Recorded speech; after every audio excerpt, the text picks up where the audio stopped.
Welcome to Ask Dr. Geier Live, part of Better Than Ever Live, wherever you're watching. I hope you're making today your masterpiece. If you're wondering, if you watch this later, why I don't know if you'd be able to tell, but I'm starting this about 10 minutes early because I have to get out of here at 12:15 at the latest. I've got a meeting across town that I cannot miss, and I forgot all about it, or I wouldn't have put it at 12:30. So having said that, I thought I'd jump in here a little bit early. If you have any questions, feel free to answer. Today is the day where I answer questions about your injuries. We talk about the injury. We talk about treatment options. We talk about surgery and physical therapy and cortisone shots. We talk about non-conventional treatments like peptides, like penisin polysulfate, stem cells, PRP, exosomes, all that kind of thing. We talk about the recovery, the problems with that injury, the problems with those procedures, whatever it is. But always know I am not giving you medical advice. This is meant for general information and educational purposes only. Now, that doesn't mean that you can't take that information and then go talk to your orthopedic surgeon about it or talk to your doctor about it. It's just that it's just not medical advice. One of the things I want to address real quick. So if you want to see me as a patient personally, I would love that. I'm one of the few orthopedic surgeons, double board certified in orthopedic surgery and orthopedic sports medicine, who also does some of the integrative medical treatments and try to get people better without surgery, without cortisone shots. And so I've been, especially as I've been doing these videos on different peptides like BPC 157 and penisin. I'm not saying I necessarily do that, but people want to come see me. That is great. And I'm getting people all over the country. The challenge is that, at least as of right now, I'm not doing it, and my practice is not doing telehealth outside of patients in our offices, North Carolina, South Carolina, because I don't have medical licenses in all those states. At some point, maybe I do that, but it's a whole lot of work and a whole lot of time, not just a one-time thing, but keeping up all the requirements. I don't know that I would see enough people in any one state to necessarily make it worthwhile and still be able to practice here in Charleston or in Charlotte. So I don't see that coming. And the other thing people ask is, will I just do a coaching call where I talk about their injury and that kind of thing? The reason I'm not getting into that, at least as of now, especially as people keep asking more questions about peptides, I know you can find peptides online, but those are not reputable sources, whether it's Amazon or anywhere else. It's nothing against Amazon or these websites. I was just watching a webinar where they track some of these companies down, and the address is just a P.O. box. There's not an actual business. There's not actual pharmacy. They've tested a lot of those for research use only peptides. They're loaded with contaminants. They have endotoxins that can give you really high fevers. They can destroy your liver, make you really, really sick. You just don't know what you're getting with these internet peptides and lots of these medications. And I suppose you could say the same thing about supplements. It's just much more dangerous with peptides.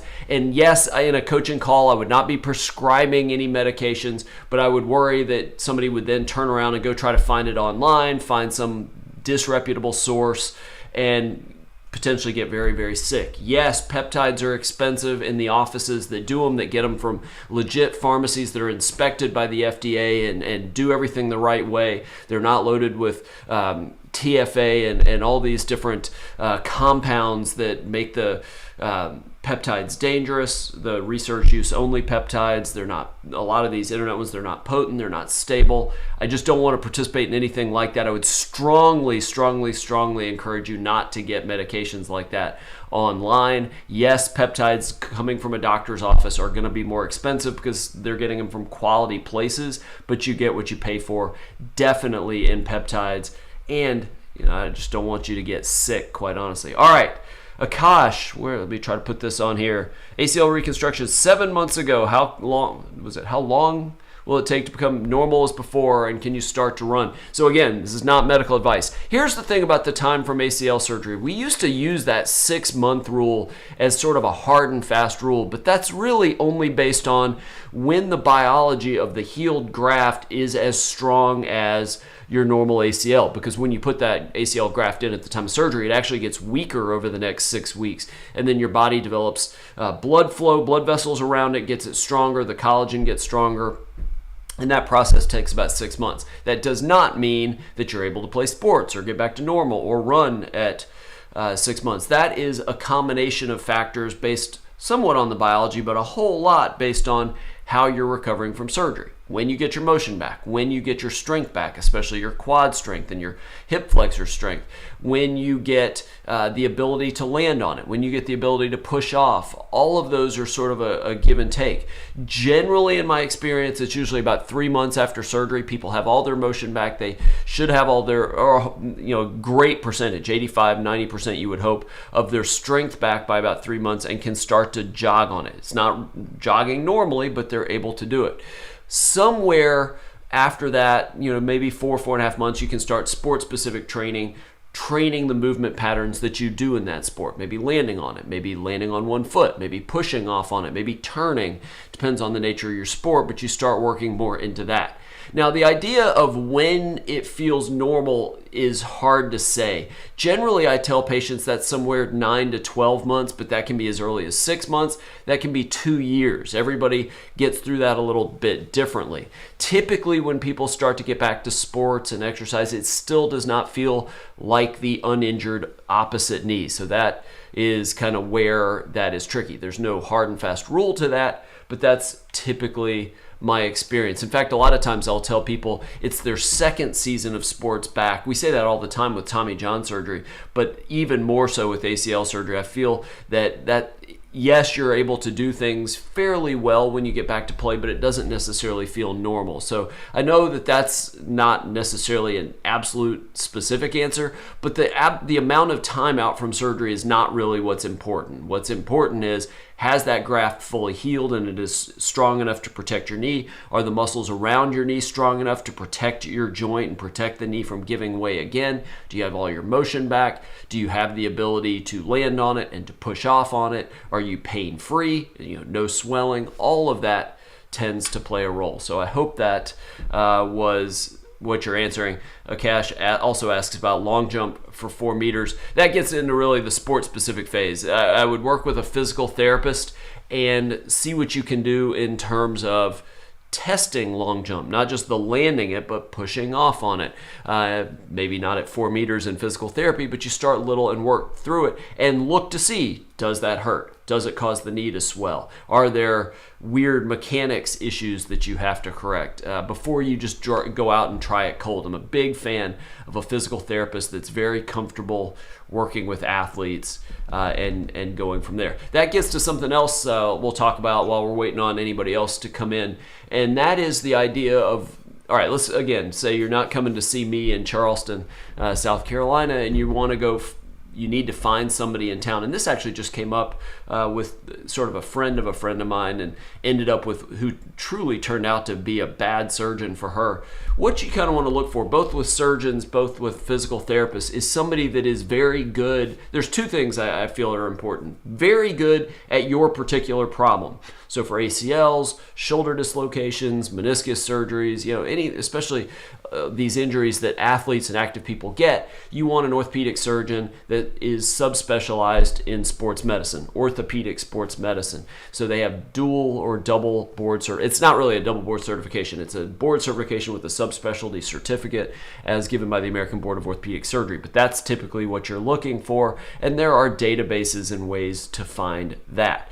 As far as physical therapy goes, it's along the same lines. You want to find somebody that rehabs a lot of athletes and not sort of the one-stop shop that they have back pain and back surgery patients and joint replacement patients and people with arthritic knees. And also, we occasionally take care of younger, more athletic athletes. And so, and you can find that out, a lot of times with sports medicine and physical therapy. Talk to a local college in your town, or if there's a pro team in your town, who does their rehab. That is usually a pretty good sign. And then just start asking around who works with a lot of athletes. It can be a little tricky, especially, this is not just physical therapy. In a lot of fields, people like to say they're the doctors that work with so-and-so. They're the rehab people with so-and-so. And that can be a little tricky because some of that is based on how much money they were willing to spend to have the marketing contract for that. But having said that, if you do a little bit of research, asking around, asking the right people, you can find who are good at rehabbing specific injuries. You can find out who's good at doing a particular surgery. That becomes very important. Same thing goes with if you're talking about some of these regenerative treatments, PRP, exosomes, stem cells. There are plenty of people that do those types of things. How many of them actually are orthopedic surgeons and can read your x-rays and read your MRIs and make the diagnosis, tell you the pros and cons, tell you exactly what those regenerative procedures would do in your case, and not just looking to make money? I think that is a big difference, and that's why I get a little concerned about some of these regenerative medicine clinics and who runs them and what their medical background or lack of medical background might be. All right. Let me wait a few more minutes. I know we got other people on the call that have not asked questions, and that's fine. Let's see, try to think of some other questions that people have asked me just recently. Somebody asked me a question about some of these peptides and alternative medicine treatments in terms of athletic performance. So a couple things I'm going to say about that. One, next week and the week after on my Better Than Ever live shows on Tuesday and Thursday, I'm going to talk about some new things that are out there. The one that's getting a lot of attention, and I haven't read the book, I just bought it on Audible, but I'm curious to read it. But I have a lot of friends that know him, and that's David Sinclair, wrote the book Lifespan. And so one of the things he talks about is NMN. So I'm going to talk about that in one of the shows coming up soon. We're going to talk about NAD or NAD plus and how that might be helpful, prevent the aging process, improve energy, things like that. We're going to talk about a really, really hot peptide that really is fairly new called MOD-SC. It's being nicknamed exercise in a bottle because it acts on the same metabolic pathways, the AMPK pathways, AMP activated protein kinase pathways, which is what exercise actually activates, or as part of the process. It works on that exact same pathway. So we'll talk about MOD-SC sometime soon. So if you haven't subscribed to YouTube, my YouTube channel, youtube.com/Dr. David Geier, click the bell to be notified. So if I get on live early, like I did today, for those of you that just joined, I started a little bit early because I've got to leave in about 10 minutes. But I thought I'd get here early. But anyway, make sure to subscribe. That's where I am all over social media. It's everywhere. I have the same handle. It's DrDavidGeier, just like it's drdavidgeier.com. All right, enough of that. Let's see. He says, I have a groin injury. Okay, tell me a little bit more specifics about it, and maybe I can kind of get it. Have a flat thoracic spine, no physiologic curve, T3 to 2.6. I don't know necessarily that there's any exercise that's going to fix a flat spine. I'd love to see that x-ray. I'm not sure I understand what that's all about. But having said that, building the paraspinal muscles up and down, neck, thoracic spine, cervical spine, thoracic spine, lumbar spine, can be very helpful just from a general sense. They help with posture. They help with incidence of back pain. A physical therapist, I don't know that I can tell you just right here any specific exercise, but if you go to a physical therapist that rehabs a lot of spine injuries, they should be able to show you some prevention exercise. There are probably YouTube channels that are run by physical therapists that can show you exercises. My only concern with physical therapy exercises and these sites that offer exercises online, I think the information's great, but you have to be very, very careful to do the exercises with the proper mechanics. If you just say you go online looking for shoulder stability exercises or shoulder strengthening exercises, say for rotator cuff pain, if you start flailing your arms around, I can promise you your shoulder is going to hurt worse, not feel better. You've got to do the correct mechanics. And that's where I think even if you just go to a physical therapist once and learn the set of exercises, have them show you the technique, correct you as you try to do it, put your shoulder in the right position or whatever body part, I feel like that's very important. But earlier I was talking about how to find a physical therapist and all of that. I am a big fan of physical therapy. I feel that they are very, very important to help people restore proper mechanics, get the necessary strength and motion and whatever the issue is back to help you get over your injury quickly. It is not sort of an either order. Yes, I I wish I could say your name. I apologize. Svetislav. Yes, paraspinal muscles are the key. The muscles up and down. Here, they're not going to be on this model, but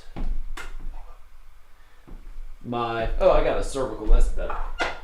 I always forget that I've got neck. All right, so this is the cervical spine. I don't have the thoracic spine under it, but the paraspinal muscles, if you're looking at it, this is the back along the sides of the vertebral bodies. Those are the part of the muscles you're trying to get stronger. All right, let's see what else. Fibula, Magdal. I don't know what to tell you about the fibula. Maybe there's more questions, and Radun says hamstring. All right, fibula is this bone of the ankle. See, I'm holding the foot, trying to get my hand out of the way. Tibia, shin bone, fibula. And typically people break it down here at what's called the lateral malleolus. I did that myself in college. Hamstring, Svetoslav, I got your name just right. I as somebody that has a last name that you're welcome, that nobody can pronounce, I do my best with people, and I have a worldwide audience. People that watch this on a regular basis tell me I need to learn Arabic and I need to learn all these other languages because I get so many people from outside of the United States. So I do the best. How long does it take the fibula to heal? It depends on how old you are as one of it, and then some of its biology.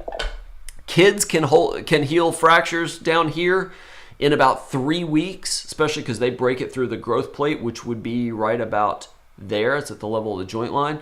Whereas we may have different kinds of fractures. If it's broken in a specific way that needs surgery, then the plate and screws are going to hold it in place. That typically is somewhere 6-8 weeks, 6 to 9 weeks. If it's not a fracture that needs surgery, it lines up just well, it's going to heal on its own. It usually is starting to heal enough around 6 weeks that you can start doing a little bit more on it, but it's going to get stronger and stronger over the next over about 12 weeks from the time of injury. Radun, if you want to ask me your Reduane, I don't know. I apologize. I'm getting that wrong. Reduane? Anyway, what your question is about a hamstring. Hamstrings are tough injuries if you have one. It depends a little bit on where the injury is. What we call proximal hamstring injuries, up just below your sit bone where the tendon attaches, those can take a long time. And if you pull the tendon off bone, sometimes that needs surgery in an athletic person, but those can take a long time to heal, where if it's more in the middle of your thigh, it can take anywhere from 2 weeks to 6 weeks. But the problem with hamstrings is that once you've had one, it becomes much more likely to have another. So you want to do everything you can to get that hamstring injury to heal. Magdil, you are very, very much welcome. All right. Whatever else. So hamstring, groin injury, if you guys want to give me more information real quickly, I can answer that. Otherwise, I'm going to kind of wrap up while those are coming in. I will be back here next Friday, 12 p.m. Eastern Time. Just like every Friday, I'm going to try to be here every Friday from here on out, 12 p.m. Eastern, and I will not make any more scheduling things that conflict with this. Definitely check out my Tuesday, Thursday live show, Better Than Ever Live. That's where I talk about health and wellness and some innovative medical treatments and things that you might not have heard of, but I want to get on your radar so that you can stay active longer, feel better, do what you want to do physically. That's why in the coming weeks, we're going to talk about NMN, we're going to talk about NAD, we're going to talk about MOD-SC and a lot of cool things like that. This week we talked about the role of sleep and a lack of sleep in your risk of injury. We talked about intermittent fasting and does it help with weight loss. Next week we are talking about the dangers of visceral fat. That's the fat around your organs in your abdomen and why that is so dangerous. And we're going to talk about, what was the other one that we were going to talk about? It'll come to me. I can't think of what it's funny. I just looked at it this morning, but I cannot. Oh, high intensity interval training versus continuous training, steady state cardio, as I like to call it. Which is better for weight loss? Which is better for athletic fitness and endurance? We're going to talk about that I really appreciate that, Svetislav. Now it's in my head that you told me I said it right, Svetislav. Smash the like button, people, and tell your friends. If you know people that have orthopedic injuries, I am happy to do this, but I only do it on Fridays at noon. I don't do it in the comments to my videos. I don't do it when people email me because there's some legal issues, especially here in the United States. But I am happy to do it Fridays noon Eastern time. So make sure to subscribe, click the bell. So if I do get on live, or sometimes I do random lives, especially as it pertains to famous athletes that get hurt, but definitely subscribe. Thank you so much for watching. I'll see you right back here, 12 p.m. Eastern time next week. Take care.